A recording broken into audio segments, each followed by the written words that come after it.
তোমার কাছে আমার চাওয়াটা বেশি কিছু ছিল না, শুধু চেয়েছি একটু ভালোবাসা আর একটু কেয়ারিং। তোমার আর আমার মাঝে পার্থক্য কি ছিল জানো?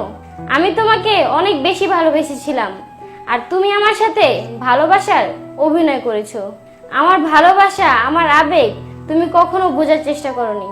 চিন্তা করো না, আমি আর কখনো তোমাকে জ্বালাবো না, কারণ আমি এখন বুঝতে পারি সবকিছুই। তোমাকে ভালোবাসা শুধু একমাত্র আমার ভুল আর বোকামি ছিল। আর আমি এটাও জানি যে থাকার সে এমনিতেই থাকবে, আর যে না থাকার তাকে হাজার চেষ্টা করেও জোর করে রাখা যাবে না। তাই আমি আমার এই পরিস্থিতিকে মেনে নিয়ে ভালোই আছি।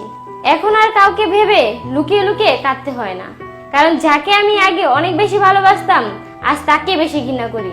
আর এই ঘৃণা করারও কিন্তু কিছু কারণ আছে। সে কারণটা হচ্ছে অবহেলা। তাই কারো প্রতি কখনো অবহেলা করতে নেই, কারণ বলা তো যায় না কার ভাগ্য কখন কোন দিকে মন নেয়। তাই নিজের ভাগ্যের চাকাটাকে নিজেই ঘুরিয়ে নিলাম। দোষ আমি একটাই করেছি, ভুল মানুষকে ভালোবেসে। আজকের ভিডিওটি এই পর্যন্তই। ভিডিওটি ভালো লাগলে অবশ্যই শেয়ার করবেন, আর আমাদের ফেসবুক পেজটাকে অবশ্যই লাইক দিয়ে আমাদের পাশে থাকবেন। ধন্যবাদ সবাইকে। আসসালামু আলাইকুম।